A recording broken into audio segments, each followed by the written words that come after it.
Hello, my friends. I'm so excited to be here with Jessica Brummer. She is the Director of Communications for the Durham Museum.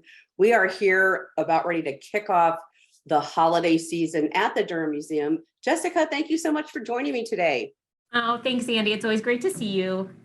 Honestly, this is one of my favorite times of the year, and I know the Durham Museum, it just turns into a beautiful winter holiday wonderland for people visiting over the holidays. But I do want to start out first. Let's talk about Sentimental Journey, because this year it's happening on November 11th, which is a little earlier than typical.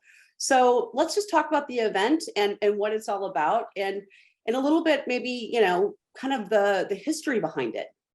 Sure. So Sentimental Journey is the Durham's annual gala. It's kind of our one and only big fundraiser of the year. And as you said, we are moving it up 1 week this year.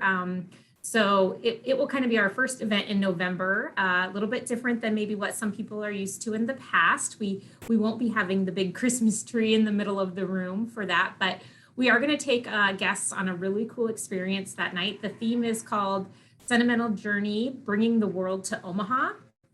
And the idea behind this was that this year is actually the 20th anniversary of the museum becoming Nebraska's first Smithsonian affiliate museum.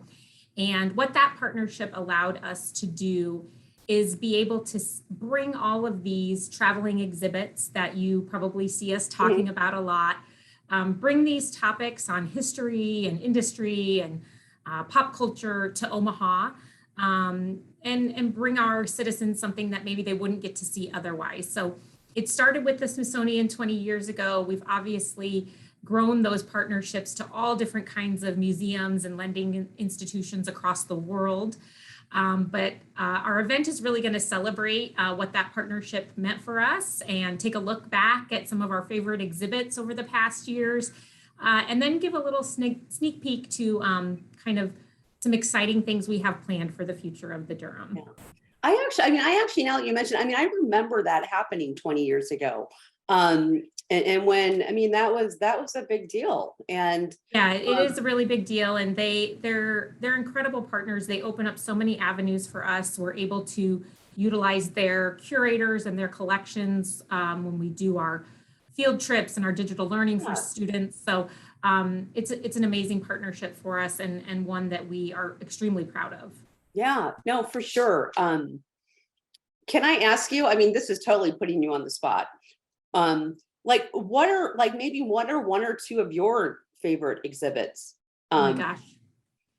Well, or things that pop out, maybe not even. Yeah, the things that pop out, the things that pop to my mind, and I've been at the museum for 8 years, so obviously there are a whole bunch of exhibits that I was not here for, that I was just a museum patron for. So, but my very first exhibit when I was at the museum was Katharine Hepburn, Stage and Screen, and it was a new exhibit that the folks who owned her estate were loaning out all of her clothes and costumes that she wore in her career.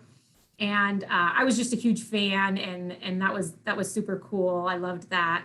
I always love the costume shows. Right now we have a Downton Abbey exhibit, and I loved that show. But to me, I think about those really amazing historical artifacts that we've been able to bring to the Durham. Things like in the Prohibition exhibit, we had originals of the different amendments.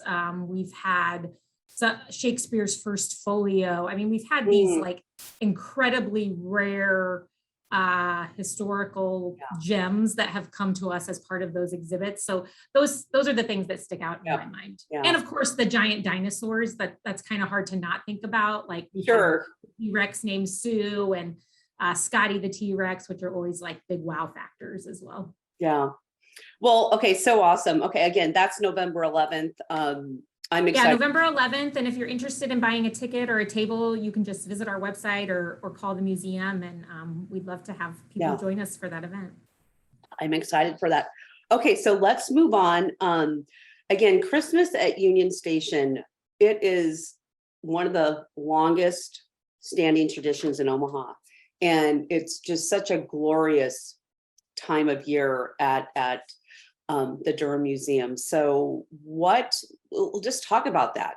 Okay, Yeah, yeah. go for it. So Christmas at Union Station, I mean, I guess for maybe those that don't know, when our building, Union Station, was a train station, Union Pacific would harvest a tree every Christmas from the Pacific Northwest, and they would bring it to Omaha via train and put it in the center of the Great Hall. It was just like a way for Omahans to celebrate the season when they were in the midst of this super busy station that we have here. Obviously, when the station closed and we became a museum, that was one of the first things that group of volunteers who reopened the building wanted to resurrect, was bringing that Christmas tree into the building and celebrating the holidays here. So we still harvest the tree. Union Pacific is still very much involved. They cut it down and harvest it and bring it to the museum for us. We don't do that by train anymore. We harvest the tree locally. So this year we had around just over 50 different nominations. So anyone can call the museum and 50. Yes, it's a lot of evergreen trees to go look at. Yeah. But we go out and look at them all. We narrow down our choice, and we actually just a few weeks ago contacted this year's winner. She is so excited. It is really an honor to have your tree kind of chose as Omaha's official Christmas tree, and they get to be part of this wonderful tradition. So, and then, that harvesting the tree is kind of the first thing we do, and that kicks off a whole, month and a half long series of different holiday events here at the museum. So what's the date of the kickoff then? Like when? So we harvest the tree in just a couple weeks, November 14th. Okay. So they will harvest it on that Monday. Folks can follow along on our social media, and we do live shots from that. It's really a crazy process to see this 40-foot tall tree come down and be transported down to the museum. They spend that week, a team from Mangelson's and Union Pacific takes that week to decorate the tree, which you can imagine with a tree that large, it takes a lot of people and a lot of time. And then the first official event actually is a virtual event on Thanksgiving night. So we broadcast a tree lighting ceremony that involves special music from area musicians. We have a greeting from Santa Claus. The mayor gives a greeting, and it's really just a wonderful way to kind of sit down after your long turkey day and kick off the holidays. And then everything starts that next day. So Santa is here every day of the season leading up until Christmas, and you can come and visit him. We have holiday concerts. We have family nights with Santa. So the museum stays open late on Tuesday nights till 8 p.m., giving people a chance during the week to come down and experience the tree. We actually drop snow from the ceiling on those Tuesday nights. And that's how we kind of cap out the night is you get to come see Santa, do crafts, hear music, and then watch the snow fall from the Great Hall ceiling. So that's a really fun experience. We're bringing back some of our events that we had to take a break from during COVID, which is super exciting. One that we get asked about the most is probably the Holiday Cultural Festival, which is going to be Friday, December 2nd. And it's a super special event. We have over 40 area organizations representing all different cultures that come in that night. They some of them perform, they maybe sing or dance. A lot of them sell kind of hard to find crafts or baked goods. There's a lot of food that night. And then there's also hot food for purchase. So we have tons of different groups kind of representing all the different cultures that make up Omaha. It's a super fun festive night. Like I said, we've had to take a break the past few years because it is such a large event. But we are going to bring it back this year, and we're really excited about that one.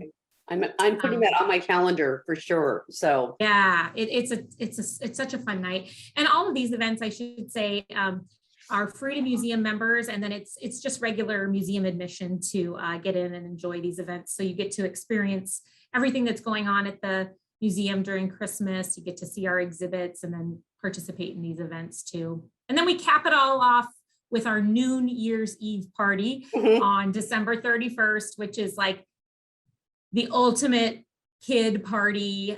It's loud, it's noisy, it's messy, it's wonderfully joyous. I'm sure. I won't put that one on my calendar, but that's maybe not. No, but I know it's so much fun. It's so much fun. So much fun. So that's a great event. We have a big balloon drop in the Great Hall. We got live music. It's a ton of fun. So really it is like almost 8 weeks of just solid holiday events. And of course you can just come down and visit anytime and enjoy the beautiful decorations in the Great Hall, see the tree. We have so many people that take their Christmas card photo in front of the tree, or their annual photo with Santa. So it is a really special place to be around the holidays. I think the fact that the tradition dates back so long for our community is just something really cool. We have people that remember coming here when they were kids to see the tree with their parents, and now they're bringing their grandkids. And so we love making those community connections. It is a very magical time. We are almost out of time, but I do want to make sure that we mention about the On Track Guild's holiday luncheon and market, which is at the 21st. Yeah, so that's the Monday before Thanksgiving. Okay. And this is their second year having that event. It is really, really cool. They do a luncheon, obviously, but a big part of that event is they have a holiday market. So they bring in all different kinds of local vendors, and the day really is all about getting your holiday shopping done early, buying unique gifts, buying local. And so people have an opportunity to shop. They get a wonderful luncheon.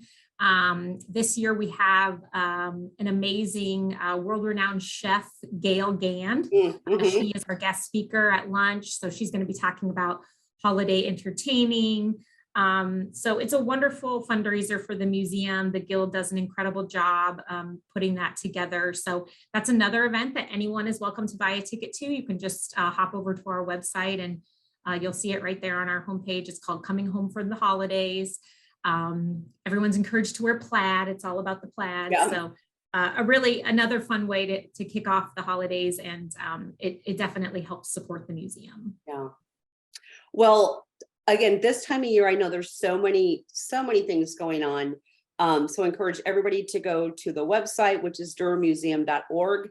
I look forward though to talking to you after the first of the year, and we can start looking at because there's things always happening at the museum. There's so much. And we have some really special exhibits coming next year, and some exciting big plans that we're getting close to announcing too. So I can't wait to share that with you too. Yep. So as you get ready to announce those, let's definitely have another chat and let everybody know. But Jessica, thank you so much. It's so great to see you, and I'm excited to see you on November 11th for Sentimental Journey, and then probably several times throughout the holiday season. I hope so. Looking forward to it. So thank you again. Thanks for having me. You're welcome. And folks, we'll be right back.